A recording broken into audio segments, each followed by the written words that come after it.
वो था पहला स्पाइडरमैन और अनगिनत लोगों के लिए पहला सुपर हीरो। जब टोबी मैगवायर की झलक एक बार फिर बड़े पर्दे पर दिखी तो सिनेमा घरों में तालियों और चीखों की बाढ़ आ गई। टोबी मैगवायर जन्मजात सुपरस्टार नहीं था, उसके माता पिता का बचपन में ही तलाक हो गया था और वो अपनी माँ के साथ जगह जगह भटकता रहा। उसका सपना शेफ बनना था ताकि एक दिन वो अपनी तंगहाल जिंदगी से निकल सके। उसकी माँ ने कठिन हालात में फैसला किया कि वो अभिनय सीखे और यहीं से उसकी जिंदगी की दिशा बदल गई। एक्टिंग उसके लिए हकीकत से भागने का रास्ता बन गई। वो हर छोटे बड़े फिल्म सेट पर गया, कोई भी मौका छोड़ता नहीं था। इसी दौरान उसकी मुलाकात हुई लियोनार्डो डिकैप्रियो से, जो खुद एक टूटे हुए परिवार से था और उनकी मिलती जुलती कहानी ने उन्हें गहरे दोस्त बना दिया। 90 के दशक में हॉलीवुड इंडिपेंडेंट फिल्मों की लहर से गुजर रहा था। लियोनार्डो डिकैप्रियो टाइटैनिक से ग्लोबल स्टार बन गया, जबकि टोबी मैगवायर छोटे बजट की फिल्मों में अभिनय को तराशता रहा। वो सुपरस्टार नहीं बना, लेकिन उसका अभिनय दिन ब दिन बेहतर होता गया। साल 2000 में मार्वल ने स्पाइडरमैन फिल्म को रीबूट करने का फैसला किया, लेकिन टोबी को उनके लुक और अनुभव की कमी की वजह से रिजेक्ट कर दिया गया। स्टूडियो को ज्यादा उम्मीद थी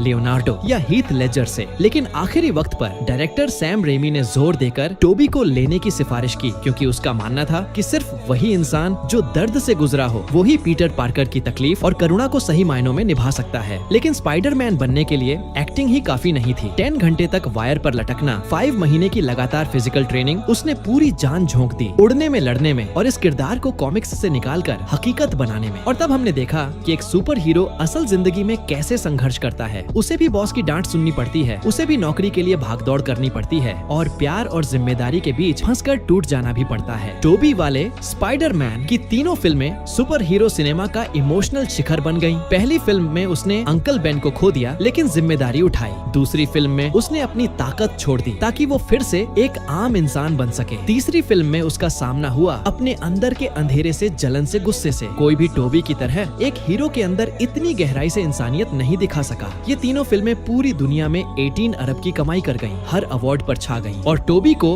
हॉलीवुड का करोड़ों कमाने वाला स्टार बना दिया। लेकिन इस चमक के पीछे आया एक लंबा सन्नाटा। स्पाइडरमैन के बाद मानो कोई श्राप लग गया। 5 साल तक उसकी कोई फिल्म रिलीज नहीं हुई। फिर आया 2021 का नो वे होम। जब उसने फिर से सूट पहना तो पूरी दुनिया की आंखें नम हो गईं। कुछ लोगों ने कहा अब द्वार बदल गया है, हीरो भी बहुत हो गए हैं। फिर भी वो आज भी लोगों के दिलों में स्पाइडरमैन की चोटी क्यों बना हुआ है? क्योंकि उसने हमें सिखाया कि हीरो बनने के लिए परफेक्ट होना जरूरी नहीं। तुम हार सकते हो, टूट सकते हो, कमजोर पड़ सकते हो, यहाँ तक कि हार मान सकते हो, लेकिन जब तक तुम दोबारा खड़े हो जाते हो तुम सम्मान के लायक हो। टोबी वाले स्पाइडरमैन की यही सबसे खास बात थी। वो सिर्फ सुपर हीरो नहीं था, वो हमारे जैसा एक इंसान भी था। नीचे कमेंट करके बताओ अपनी राय। चैनल को अभी सब्सक्राइब करो, क्योंकि यहाँ मिलती हैं असली कहानियाँ, और वो भी बिना किसी ड्रामा के। और हाँ, सिर्फ 59 रुपीज में ले सकते हो हमारी एक्सक्लूसिव मेंबरशिप, जहाँ मिलेगा पहले वीडियो का एक्सेस और बहुत कुछ। तो देर मत करो, अभी ज्वाइन करो।